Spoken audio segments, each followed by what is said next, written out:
Everyone, आज इस video में हम पढ़ेंगे एनसीईआरटी क्लास 7 का chapter 5 women change of world की महिलाएं किस तरह से संसार को बदलती हैं। अभी तक स्टूडेंट्स हमने इसमें वुमेन्स के द्वारा किए जाने वाले जो हाउस होल्ड वर्क्स हैं उनको रिकॉग्नाइज नहीं किया जाता है।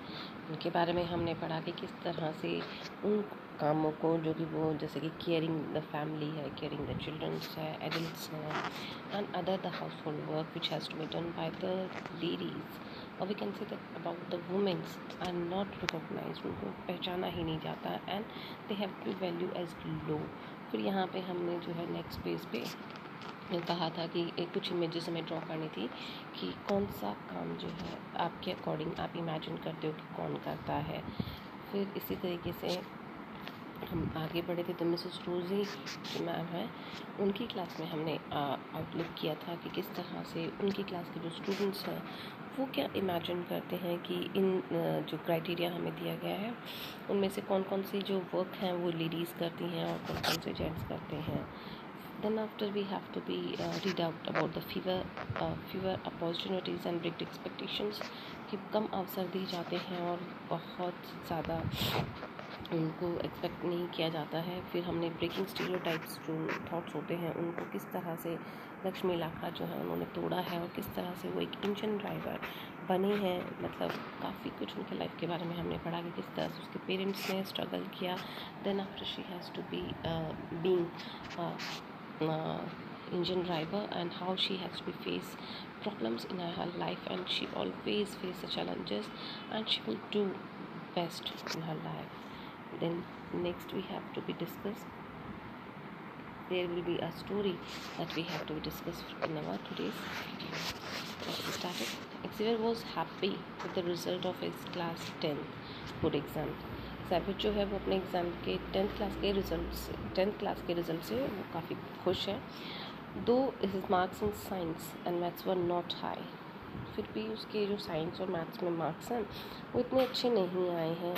He had done well in his favourite subjects, लेकिन उसने अपने जो फेवरेट सब्जेक्ट्स हैं उनमें बहुत अच्छा किया था, जैसे हिस्ट्री है एंड लैंग्वेजेस हैं, इंग्लिश हिंदी जो सब्जेक्ट्स हैं उनके लैंग्वेज के उनके अंदर। When his parents saw his report card, however, they not look pleased at all. और जब उसके पेरेंट्स ने जो है ये रिज़ल्ट उसका देखा तो वो खुश नहीं हुए। किस तरह से? My goodness Xavier, you have managed only 65% in maths. Your marks in physics are low too. उसके जो पेरेंट्स होते हैं वो कहते हैं कि हमने तुम तो बहुत ही ख़राब रिज़ल्ट दिया है, केवल 65% मैथ्स में आप लेके आए हो, फिज़िक्स में भी तुम्हारे मार्क्स तो बहुत कम है। आई नो मम्मा, उसकी मम्मा से वो कहता है बट इट्स ओके, लेकिन कोई बात नहीं, because I do not want to take maths और साइंस, क्योंकि मुझे 11th में मैथ्स और साइंस नहीं लेना है। I want to study history, मुझे हिस्ट्री पढ़ना है, तो इससे कोई ख़ास फ़र्क नहीं पड़ता है कि मेरे जो है मैथ्स और साइंस में मार्क्स ज़्यादा नहीं आए हैं। Why do you want to take history? उसके पेरेंट, उसके फादर जो होते हैं वो बोलते हैं कि तुम्हें हिस्ट्री क्यों पढ़नी है।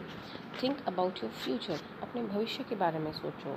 You have to get a good job, तुम्हें एक अच्छा जॉब चाहिए। हिस्ट्री विल नॉट हेल्प, और उसमें हिस्ट्री तुम्हारी कोई हेल्प नहीं कर सकती है। इट हैज़ नो स्कोप, इतिहास का तो कोई स्कोप ही नहीं है। But I don't like maths और साइंस। बच्चा कहता है कि मुझे साइंस और मैथ्स पसंद नहीं है। देन बी सेंसिबल सन, कि थोड़ी बुद्धि लेके आइए। टेक मैथ लीजिए and you can study computer side by side, और उसके साथ में आपको क्या पढ़नी है? कंप्यूटर पढ़ना है। The job market for computer is very good, क्योंकि कंप्यूटर के लिए जो जॉब्स हैं वो बहुत अच्छे हैं। इट मीन्स कि यहाँ पे स्टूडेंट्स के सब्जेक्ट सिलेक्शन के ऊपर भी जो हैं पेरेंट्स बॉयज़ और गर्ल्स के लिए के स्टीरियोटाइपिंग करते हैं कि किस तरह से उन्हें मैथ्स लेना चाहिए या अदर सब्जेक्ट जो अपनी चॉइसेस के वो लेना चाहते हैं वो उनको अलाउड नहीं किए जाते हैं। लर्निंग फॉर चेंज, बदलाव के लिए सीखना। Going to school is an extremely important part of your life, school जाना आपके जीवन का एक महत्वपूर्ण हिस्सा होता है। As more and more children enter school every year, हर साल ज़्यादा से ज़्यादा बच्चे स्कूल में एंटर्स होते हैं। We begin to think that it is the normal for all children to go to school. और हम मानते हैं कि ये बहुत ही सामान्य है सभी बच्चों के लिए कि स्कूल जाना. Today it is difficult for us to imagine that school and learning could be seen as out of bounds or not appropriate for some children. कि आज भी हम ये देखते हैं, हम इमेजिन नहीं कर सकते हैं कि आज भी स्कूल जाना बच्चों के लिए जो है सभी बच्चों के लिए अप्रोप्रिएट नहीं है, उनको अवसर नहीं मिलता. But in the past the skill of reading and writing was known only to few. और अगर पास्ट में हम थोड़ा सा जाके अगर बात करें तो बहुत ही कम बच्चे हुआ करते थे जिनको कि एजुकेशन और स्कूल जो है वो प्रोवाइड होते थे. Most children learn to the work the families और एल्डर्स डिड. उन बच्चों को उनके पेरेंट्स जो हैं, उनके एल्डर्स जो काम करते थे वही काम उनको ट्रेंड किए जाते थे, काम सिखाए जाते थे. For girls the situation was worse. और लड़कियों की तो स्थिति और भी ख़राब थी. In communities that tough sons that taught sons to read and write, daughters were not allowed to learn the alphabets. कि बॉयज़ जो होते थे उनको जो है पढ़ना लिखना सिखाया जाता था, लेकिन लड़कियों को जो है एक शब्द भी नहीं सिखाया जाता था, एक अक्षर भी नहीं सिखाया जाता था. Even in families where skills like pottery, weaving and craft were taught, the contribution of daughters and women was only seen as supportive. कि जिन फैमिलीज़ के अंदर हम बात करें कि स्किल्स के काम होते थे, जैसे कि पॉटरी करना है, बुनाई का काम करना है या क्राफ्टिंग का काम है, तो वहाँ पे महिलाएं और जो औरतें होती थी उनका सिर्फ कंट्रीब्यूशन इतना ही होता था कि वो एज अ सपोर्टिव यानी हेल्पर की तरह वहाँ पे वो काम करते थे. For example in the pottery trade, ये हम अगर पॉटरी व्यापार की बात करें तो women collected the mud. Pottery क्या होती है, जिसमें मटके वगैरह बनाए जाते हैं. तो इसमें महिलाओं का कंट्रीब्यूशन ये होता था कि वो सिर्फ मिट्टी इकट्ठा करते थे and prepare the earth for the pots. और वो मतलब मटकों के लिए सिर्फ ज़मीन तैयार करते थे, यानी कि हमें कहें कि जो मटेरियल होता है वो प्रिपेयर करते थे. But since they do not operate the wheel, उनको जो पहिया जिसके ऊपर मटका बनाया जाता है वो नहीं उनको ऑपरेट करने के लिए दिया जाता था, चलाने के लिए दिया जाता था. They were not seen as a potter. और उनको एक मतलब कुम्हार की तरह उनको ट्रीट नहीं किया जाता था. They will only and only the we can say that supporters, helper की तरह ही वो काम कर. In the 19th century many new ideas about education and learning emerged. कि 19वीं शताब्दी तक हम कहें कि नए जो आइडियाज़ हैं रिगार्डिंग एजुकेशन एंड लर्निंग यानी शिक्षा और सीखने को लेकर जो है सामने आए. Schools became more common and communities that had never learnt reading and writing start sending their children to school. कि स्कूल्स उन लोगों के लिए साधारण करने की कोशिश की गई, कम्युनिटीज़ के लिए कि जिनके बच्चे कभी स्कूल जाना सीखे ही नहीं या रीडिंग और राइटिंग जिनको बिल्कुल भी नहीं आती थी. But there were a lot of opposition to educating girls. So oppositions जो हैं वो गर्ल्स एजुकेशन के लिए बहुत सारे सामने आए कि गर्ल्स एजुकेशन नहीं होनी चाहिए, ये लड़कियों को शिक्षा नहीं मिलनी चाहिए. Yet many women and man made efforts to open schools for girls. जबकि हम कहें कि फिर भी बहुत सारी महिलाओं और पुरुषों ने प्रयास किए कि लड़कियों के लिए स्कूल्स होने चाहिए.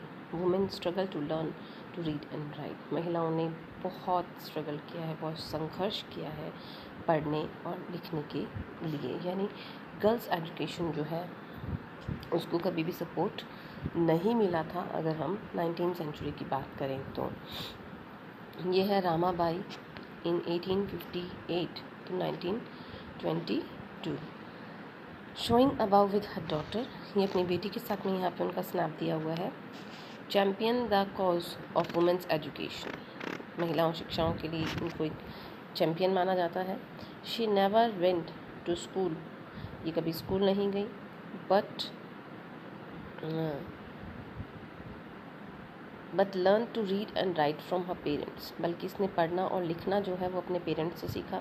She was given the title of Pandita because इन्हें पंडिता का जो है अवार्ड टाइटल मिला हुआ है, उपाधि मिली हुई है, क्योंकि she could read and write Sanskrit.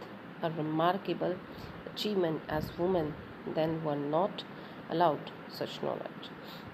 यानी जब महिलाओं को इस तरह का ज्ञान लेने की अनुमति नहीं थी उस समय इन्होंने संस्कृत लिखना और पढ़ना सीखा अपने पेरेंट्स की हेल्प से.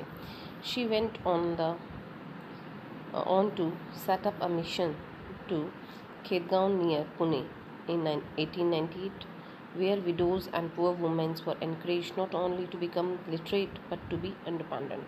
जहाँ इन्होंने जो विडो वुमेन्स होती हैं, जो विधवा औरतें होती हैं, उनको न सिर्फ प्रोत्साहित किया पढ़ने के लिए, बल्कि इंडिपेंडेंट स्वतंत्र होने के लिए भी इन्होंने उनको मोटिवेट किया, एनकरेज किया. क्योंकि महिलाएं जो हैं वो सिर्फ पुरुषों पर ही डिपेंडेंट नहीं होती हैं, वो सेल्फ भी अपना ध्यान रख सकती हैं. They were taught a variety of skills for carpentry to running a printing press. यहाँ पे जो है महिलाओं को कई सारे कौशल सिखाए जाते थे, जैसे कि कारपेंट्री हम कहें तो प्रिंटिंग प्रेस को चलाने के लिए. Skills that are not usually taught to girls even today. ऐसी स्किल्स वहाँ सिखाई जाती थी जो हम कहें कि आज भी लड़कियों को नहीं सिखाई जाती हैं. The printing press can be seen in the picture on the top left corner. Ramabai mission is still active today. आज भी जो उनका मिशन है वो आज भी कंटिन्यू है. ये इस पिक्चर में आपको यहाँ पे दिखाया गया है कि किस तरह से महिलाएं जो है वो प्रिंटिंग करती हैं.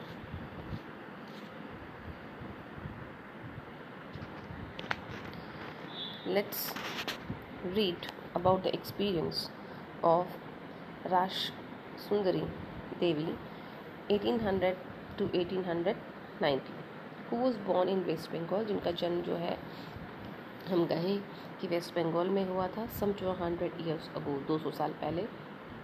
Eight the age of 60 she wrote her biography in Bangla. 60 साल की उम्र में उन्होंने खुद की आत्मकथा लिखी बांग्ला भाषा में. हर बुक टाइटल अमर जीवन. उनकी किताब जो थी उसको टाइटल मिला Amar Jiban. In the first known autobiography written by an Indian woman. भारतीय महिलाओं में वो पहली महिला थी जिन्होंने अपनी आत्मकथा लिखी थी. राजसुंदरी देवी वॉज अ हाउसवाइफ. ये एक हाउसवाइफ थी from a rich landlords family, जो कि एक बड़े हम कहें कि साहूकारी फैमिली से बिलोंग करती थी. At that time it was believed, और उस समय ये माना जाता था कि if a women learn to read and write, कि एक महिला अगर पढ़ना और लिखना सीखती है, she would bring bad luck to her husband, तो वो अपने हस्बैंड के लिए दुर्भाग्य लेके आती है. एंड बिकम अ विडो, और वो विधवा हो जाती है. डिस्पाइट दिस, इसके बाद भी she taught herself her how to read. उन्होंने खुद को सिखाया कैसे पढ़ते हैं, कैसे लिखते हैं, इन सीक्रेट, यानी छुप छुप कर उन्होंने ये सब चीज़ें सीखी थी. वेल आफ्टर हर मैरिज, और उनकी शादी के बाद, I would start working at dawn. मैं सुबह जल्दी उठ के काम करती थी, यानी डॉन का मतलब क्या होता है, early morning. And I would still be at it until well beyond midnight, और आधी रात तक काम करती थी. I had no rest in the between, इसके बीच में कोई आराम नहीं होता था. I was only 14 years old at that time, और उस समय इनकी उम्र जो है वो इन्होंने बताई है कि लगभग 14 साल की ये थी. I came to nurture a great longing. I would learn to read and I would read to religious manuscripts. उन्होंने कई सारे जो धार्मिक ग्रंथ हैं उनको रीड आउट किया. Unlucky in those days women were not educated, और हम कहें कि दुर्भाग्यवश उस समय महिलाओं की शिक्षा नहीं हुआ करती थी. लेटर, बाद में, I begin to resent my own thoughts. फिर मैंने खुद अपने विचारों को लिखना शुरू किया. What is wrong with me, कि मेरे साथ गलत क्या हो रहा है. Women do not read the manuscripts of Chaitanya Bhagavata, the life of saints, यानी जो साधुओं की जो जीवन होता था, संतों का जो जीवन होता था, उनके बारे में जो मैन्यूस्क्रिप्ट्स होते हैं वो महिलाओं को पढ़ने की अनुमति नहीं थी. Later in the day as I set cooking in the kitchen, बाद में धीरे धीरे जब मैं रसोई में खाना बनाती थी, आई हियर्ड माई हस्बैंड से टू माई एल्डेस्ट सन, मैं मेरे हस्बैंड को सुनती कि वो मेरे बड़े बेटे से कहते थे, Vipin, I have left my Chaitanya Bhagavata here कि मैं यहाँ पे अपनी बुक छोड़ के जा रहा हूँ. When I ask for it, जब मैं कहूँ ब्रिंग इट इन, तो ये तुम मेरे लिए लेके आना. He left the book there and went away. वो वहाँ अपनी किताब छोड़ जाते और चले जाते. When the book had been taken इन साइड, और जब किताब अंदर ले जाई जाती, I secretly took out a page and hid it carefully. तो मैं एक पेज निकाल लेती और उसे ध्यान से छुपा लेती. It was a job heading it. ये मेरा जॉब हो गया था कि मैं इस तरह से छुपाने लगी थी. For nobody must find in my hands, और कोई मेरे हाथों में इस पन्ने को नहीं ढूंढ पाता था. My eldest son was practising his alphabet at that time, और मेरा बड़ा बेटा उस समय अपने अक्षरों की प्रैक्टिस करता. आई hide one of them as well at times. I went over that trying to match letters from that page with the letters that I remembered. मैं उन पेजेस को उन शब्दों के साथ मैच करती जो मुझे याद होते थे. I also try to match the words with those that I would hear. उनके साथ मैच करती जो मैंने सुने होते थे in the course of my days, और दिन के जो काम होता है उसके साथ में मैं उसको रिमेंबर करती. With tremendous care and efforts and over a long period of time I learn how read. और समय के साथ साथ मैंने बहुत प्रयास किया और उसके साथ मैंने सीखा कि कैसे पढ़ते हैं. After learning the alphabet, Raj Sundari Devi was able to read Bhagavat. और फिर उसके बाद में वो इतनी एबल हो गई कि वो उस किताब को अच्छे से पढ़ सकती थी जिसका नाम चैतन्य भागवत था. थ्रू हर ओइंग राइटिंग, खुद के प्रयास से वो लिख सकती थी. She was also gave the world an opportunity, और उन्हें संसार को एक ऐसा अवसर दिया to read about women's life in those days, कि उस समय महिलाओं का जीवन कैसा होता था वो जाने. Rajsundari Devi wrote about her every days life experience in detail. उन्होंने रोज़मर्रा की ज़िंदगी के जो अनुभव होते हैं महिलाओं के, जो उन्होंने खुद अनुभव किए एज अ वुमेन, वो पूरे के पूरे उन्होंने डिटेल से एक्सप्लेन किए हैं अपनी ऑटोबायोग्राफी में. There were days when she did not a moment rest. वो दिन जब उन्हें एक क्षण भी आराम नहीं मिलता था. No time even to sit down and eat, यानी आराम से बैठकर खाने तक का टाइम उनको नहीं दिया जाता था. Schooling and education today. आज की स्कूलिंग कैसी है, आज की शिक्षा कैसी है, ये हम पढ़ेंगे अपने नेक्स्ट टॉपिक में. I hope students that you all have to be understand that what is the actual situation of women during that period when they are totally forced for doing the household works, caring the families, caring the children without any rest, and the old woman has to be suffer from such type of problems on that time. And after this, Rashundari has to be read and write all the things, and she has to be explained in detail all her experience which she has to be scored on that time. And it's really very motivational story at front of us that we have to be take something good new in our life from today. Thank you for watching my